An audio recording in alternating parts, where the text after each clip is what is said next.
Dịka otu n'ime amammbọ ndị eji n'aka ịhụ na emume ụbọchị ekwulu mmiri day nke afọ a gara nke ọma, onye isi ọrụ nke Red Pastures Limited aka na-emebe Doings Bitters bụ Barrister Valentine Bamalụ site n'iru ọrụ nke obi ebere ya akpọrọ Valentine's Touch Foundation gara n'ihu wee kwalite mmadụ 20 ndị na-azụ ahịa n'ogo nta dịka o nyere ha ego wee kwalite ọnọdụ azụmahịa ha. Ndị a enyere ihe enyemaka nwetara ego bụ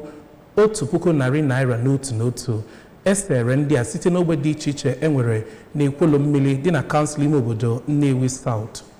Onye nta aka anyị Emmanuel Okonkwo ga-akọtọpụ akụkọ a.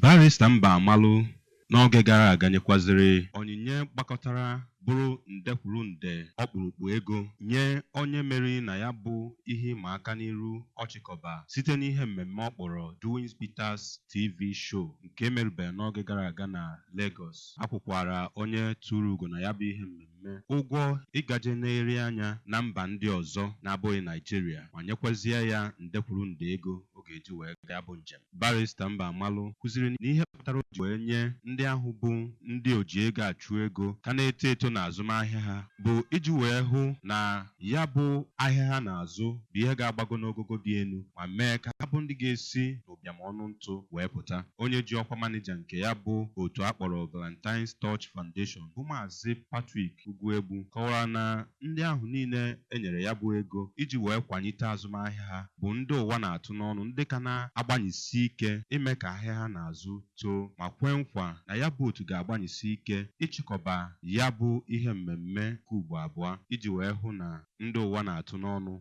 nwere ihe ha ji enyere onwe ha aka site n'ekwulu mmiri nke dị n'okpuru kansụl Nnewi South. Abụ m Emmanuel Okonkwo.